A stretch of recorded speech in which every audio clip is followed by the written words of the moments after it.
pourquoi tu penses qu'un blog est supérieur à un site internet classique? Quelle est la différence que tu fais entre un blog et un site internet classique? Et quels sont les avantages à passer au système de blogging? Bien sûr, alors je pense il y a des personnes qui se posent la question. En fait, d'abord, il faut commencer par préciser qu'un blog, c'est un site internet. C'est juste un type de site internet un petit peu différent. En fait, ce qui s'est passé, c'est que il y a des logiciels qui ont été créés à la base pour faire des blogs. Donc, un blog à la base, c'est un journal personnel sur internet. Sauf que ces logiciels étaient tellement performants, notamment un en particulier qui s'appelle WordPress, que même les entreprises ont commencé à les utiliser. De grands journaux, je crois que, je sais pas si c'est Le Monde, je crois, qui utilise WordPress. Enfin, il y a un grand quotidien. Et aujourd'hui, on estime, je crois qu'il y a un site internet sur 8 dans le monde qui utilise ce logiciel, qui était à la base fait juste pour créer des blogs. Mais les entreprises l'utilisent parce qu'aujourd'hui, c'est le meilleur moyen de créer un site internet. On n'a pas besoin de connaître le code, de publier du contenu, des articles, des vidéos, parce qu'aujourd'hui, c'est un moyen très puissant pour se faire connaître, qu'on soit juste un particulier, qu'on ait des choses à dire, ou alors qu'on soit une entreprise. Et puis, il y a un mécanisme de commentaires qui fait qu'il y a une interactivité. Les gens qui passent peuvent poser des questions, on peut y répondre, et ça permet un petit peu d'amorcer le dialogue, de créer une relation avec les gens qui nous suivent. Et ça, c'est très puissant.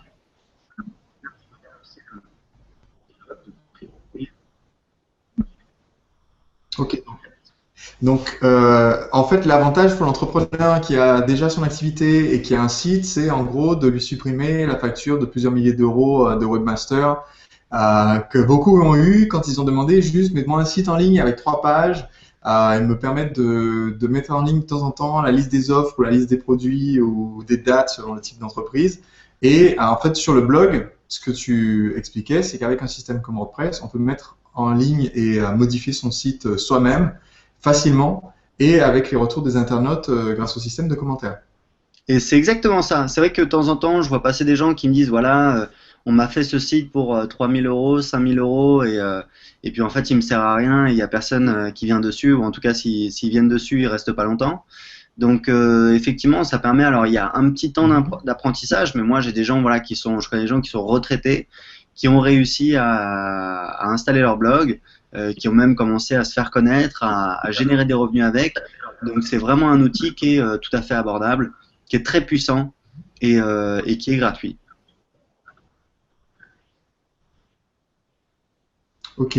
Alors j'avais une deuxième question pour toi. Cette question est toute simple. C'est quelles sont les erreurs que tu recommanderais d'éviter pour être sûr qu'on part du bon pied quand on démarre avec un blog? Parce que il suffit pas juste de se dire bon, je vais télécharger WordPress, le mettre en ligne et dans un mois ou dans un an, ça va rapporter des centaines ou des milliers d'euros.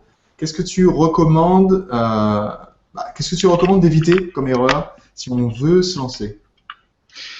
Alors je me le casque hein, parce que j'ai l'impression que tu as un retour, donc ça va peut-être aider, on va regarder.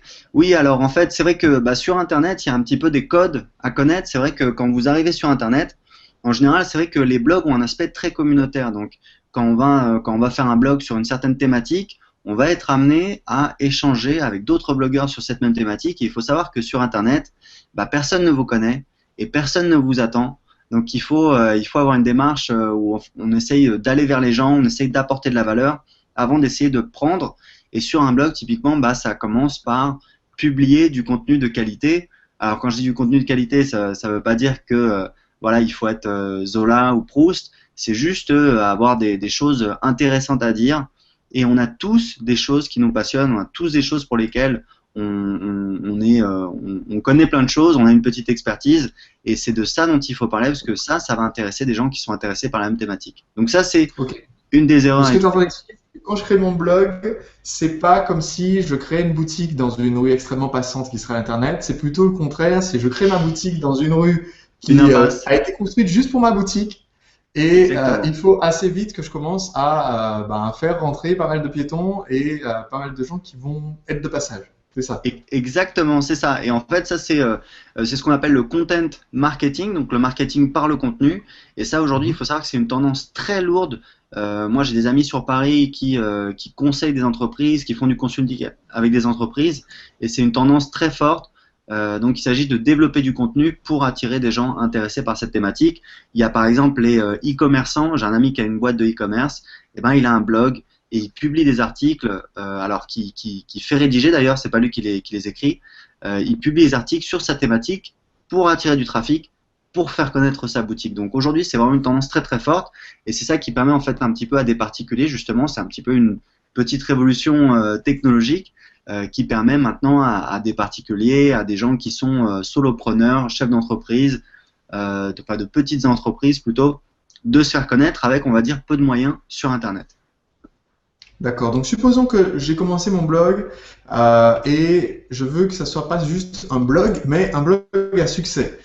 Qu'est-ce que tu dirais qui serait la recette? Quels vont être les ingrédients? Qu'est-ce que je dois appliquer tout de suite? Quand je parle d'ingrédients, on va dissocier. Je vais dire d'abord ingrédients techniques, puisque c'est une question que les gens se posent souvent. Qu'est-ce qu'il faut comme logiciel? Qu'est-ce qu'il faut comme système? Et la deuxième partie de la question, c'est qu'est-ce qu'il faut comme stratégie pour utiliser tous ces outils?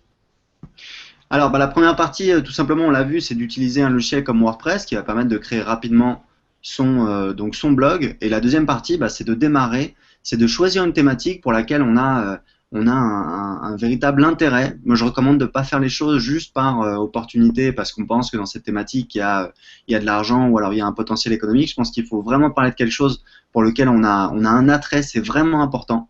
Pour avoir vraiment des choses intéressantes à dire, pour y mettre tout son cœur, pour attirer les gens, pour être authentique, pour être sincère, puis surtout pour prendre du plaisir, parce que l'idée c'est quand même d'avoir un plaisir c'est quand même d'avoir un business qui nous donne du plaisir, contrairement à un boulot un petit peu classique.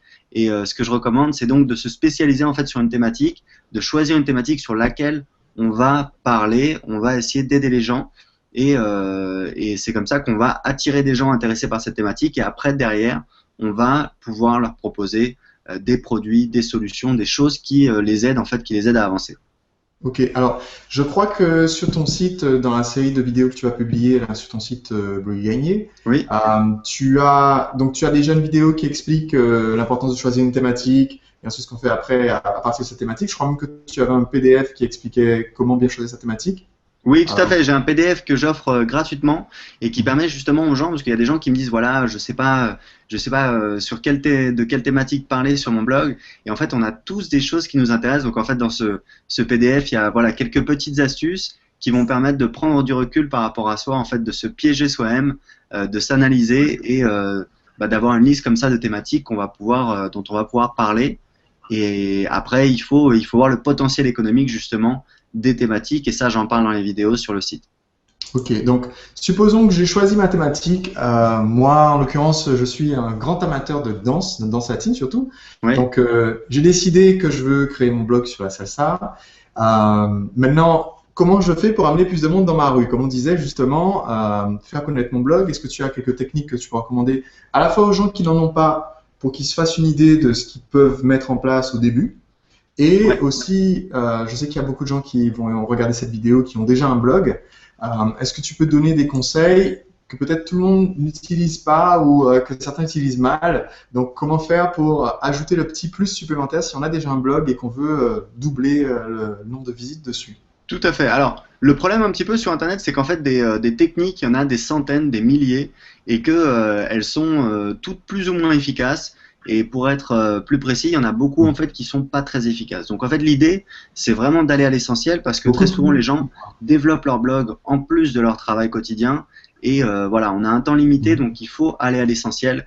Et la première chose, c'est justement de publier du contenu. Parce que moi, je vois des gens qui me disent voilà, je comprends pas, mon blog ne marche pas, et je vais sur leur blog et il y a 3, 4, 5 articles. Et je leur dis mais il faut publier du contenu, c'est-à-dire on parle pas de centaines d'articles, mais il faut publier au moins 20, 30, 40, 50 articles pour commencer à avoir du trafic, des visiteurs sur son blog tous les jours de manière un petit peu conséquente pour pouvoir vraiment commencer à travailler avec ça. Donc ça, c'est la première chose, c'est vraiment de publier du contenu.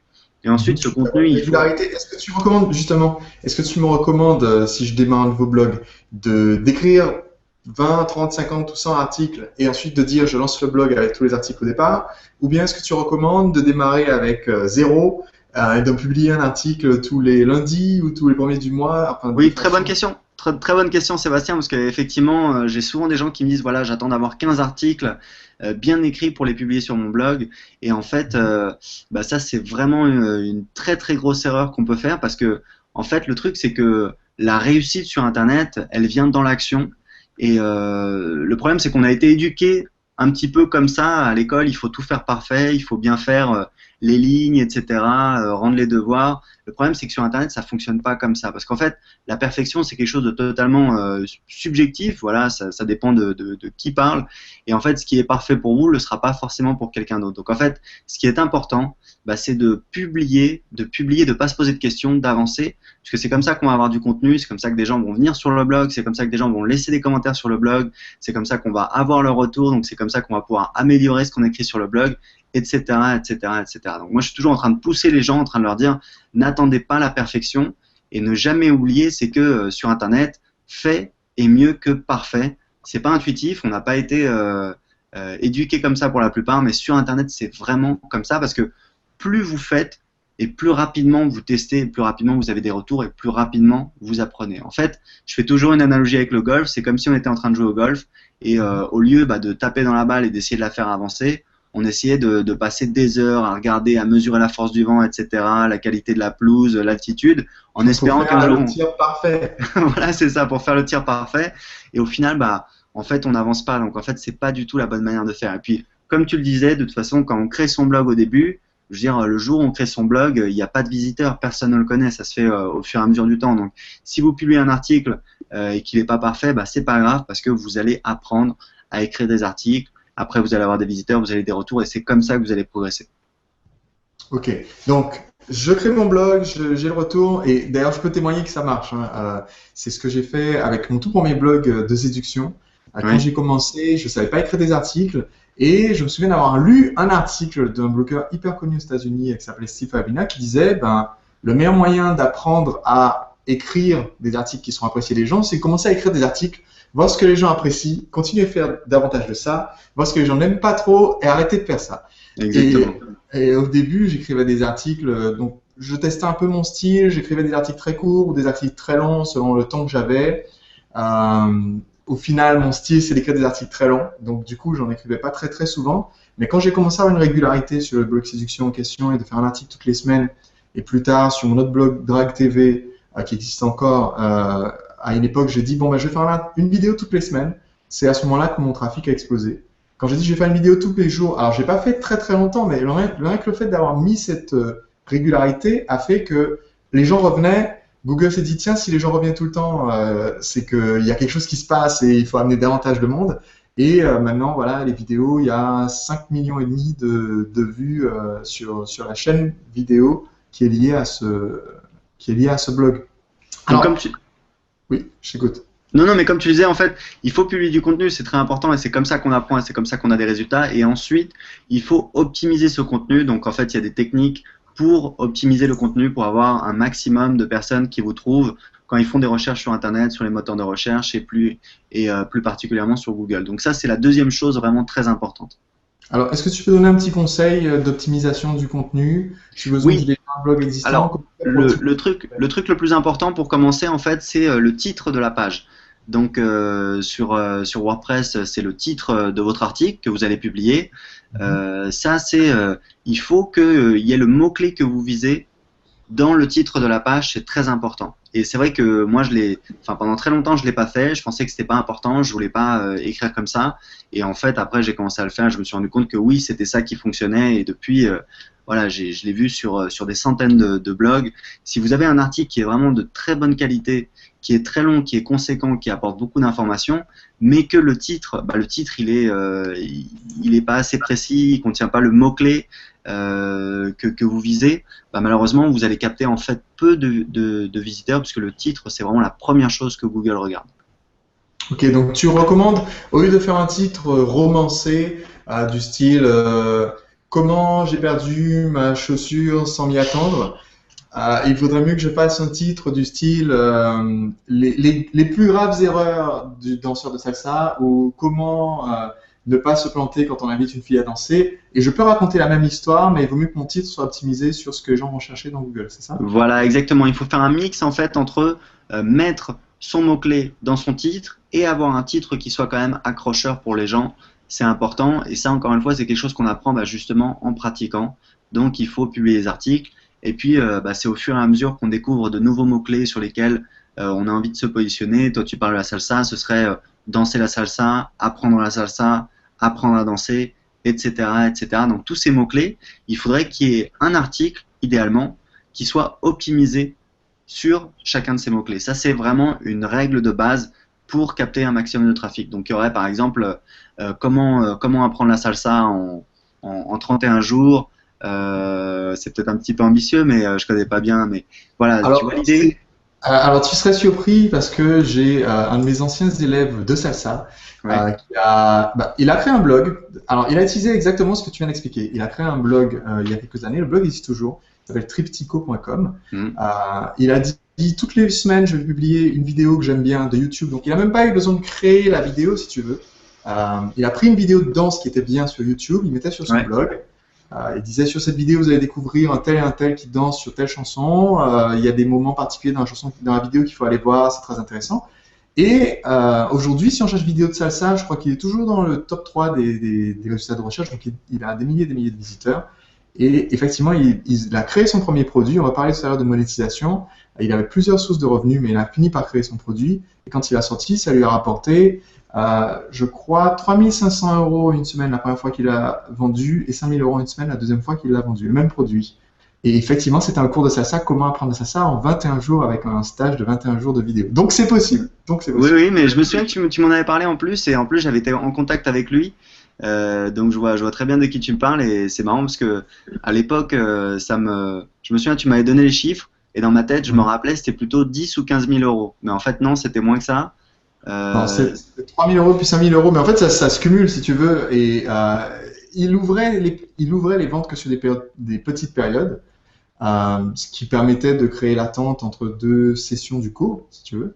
ouais, Et je pense que ce produit est toujours en ligne. Je suis allé voir la page de vente il n'y a pas si longtemps. Elle était toujours là avec le formulaire. Je ne sais pas combien ça vend maintenant, mais à mon avis, les chiffres d'accord. devaient être intéressants.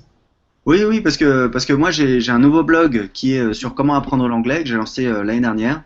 Et j'ai publié quelques dizaines d'articles, et j'ai fait un lancement, et j'ai fait 3000 euros en une semaine.